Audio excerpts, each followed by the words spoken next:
Good evening, Bahamas. You're tuned into NB12, broadcasting from Cable 12 Studios on Robinson Road. Coming up tonight in news, the Prime Minister and some of his colleagues at odds over casino gambling for Bahamians.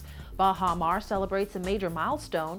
A man is charged with that recent murder outside of a strip club. Dozens more illegal Haitian migrants are captured in Bahamian waters, plus Cable Bahamas giving big bucks to community organizations. We've got those stories and so much more coming up. I'm Paige McCartney, and NB12 starts right now.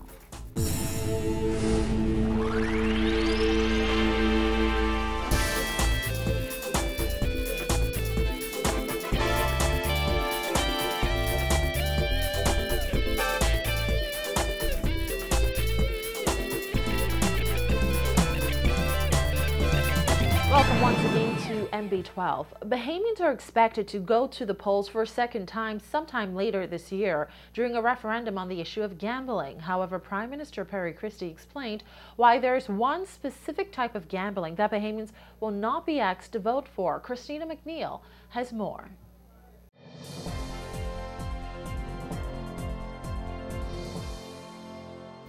Prime Minister Christie today revealing that casino gambling for Bahamians is not something his government is considering for the upcoming referendum on gambling.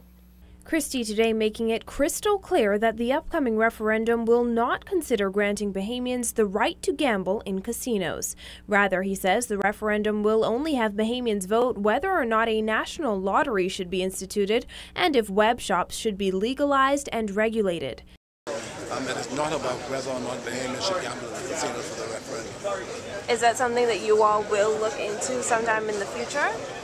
Well, look, I mean, at the end of the day, what we're saying to the Bahamians is that we have a situation in the Bahamas today where millions of dollars are being turned over in the form of this business enterprise that is sort of lottery or web shop gambling. That they're paying national insurance, they're doing all sorts of things as a lawful business work, but on the books it's against the law. And that the time has come for the people of the Bahamas to be given an opportunity to determine whether or not that should be made lawful. However, some of Christie's parliamentary colleagues disagree. Parliamentary Secretary in the Ministry of Works and Urban Development, Renward Wells, tells our news team that if Bahamians are asked to vote on a referendum on gambling, they should also be given the option to vote yay or nay on casino gambling. If we're going to do it, we should do it across the board.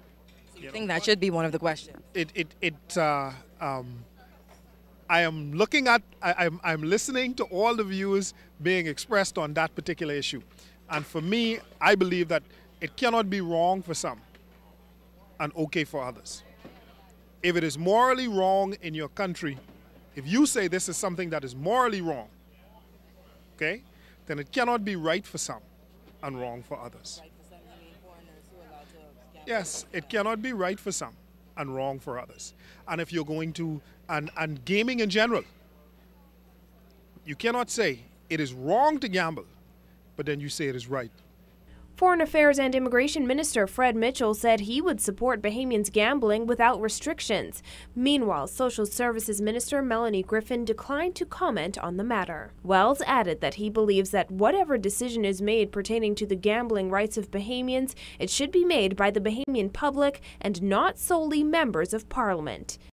Whenever a nation has a decision to make where persons perceive that it is of an enormous moral issue, then those are decisions that the nation has to make collectively. No small group of people, like 38 individuals in a parliament, or one individual has the right to be able to make that kind of view for an entire nation, because whatever decision is made going forward, everybody is going to be affected by it. There are those who have some positive views and there are those who have some negative views. As for the date of the gambling referendum, Christie says there may be more pressing issues to attend to in the coming months if in fact a by-election must be held in North Abaco. In short order, be able to produce a framework for this referendum to show you the way in which the questions will be framed, and then we will set a time for the referendum. The only challenge we have is whether or not Mr. Ingram will retire, whether or not there will be a by-election, which will take priority over everything I do. So so we have to wait for the appointed hour of Mr. Ingram's resignation to see whether in fact it does take place. And if it does take place, then we will know what we must do in terms of the time that will be allotted for the referendum. Reporting for NB12, I'm Christina McNeil.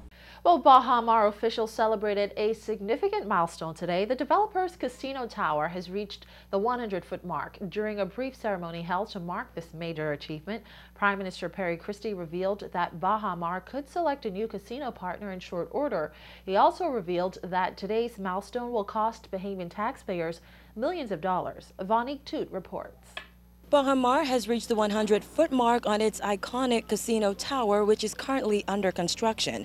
Officials believe it will add credibility to the $2.6 billion project and prove to the public that it is delivering on its many promises.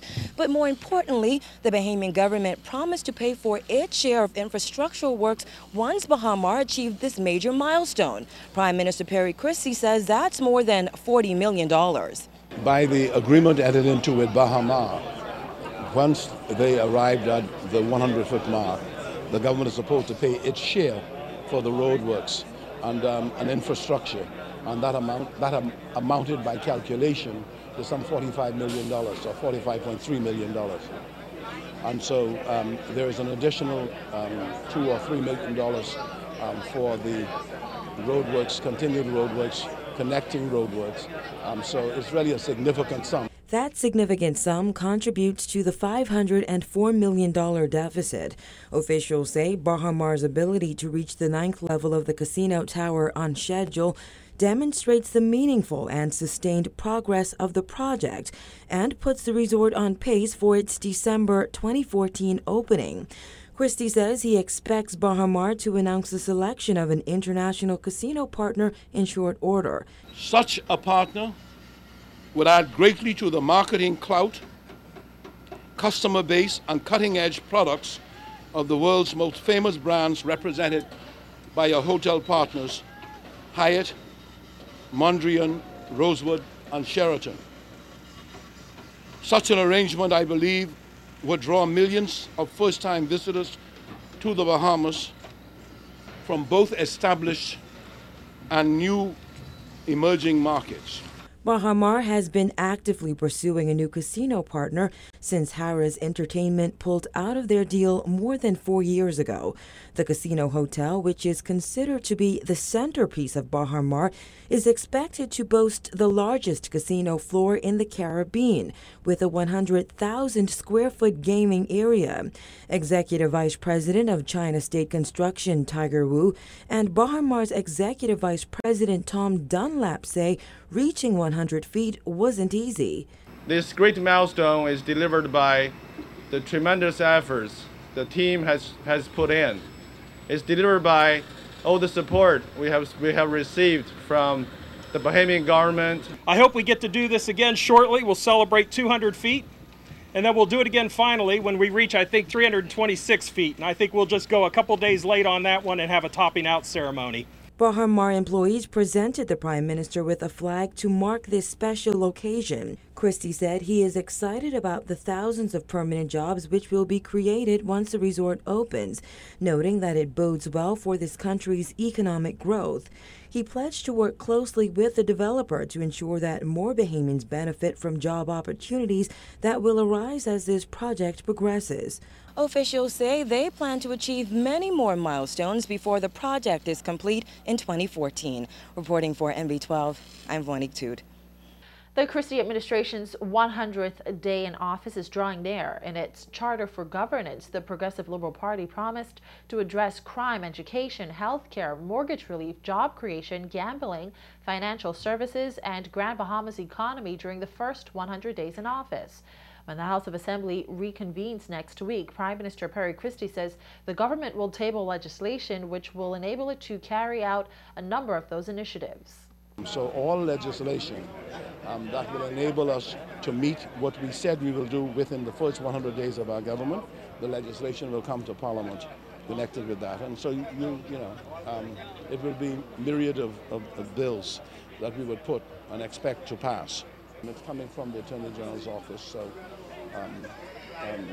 and we will soon have them as a cabinet to review, and then we will agree for them to go to Parliament when we meet.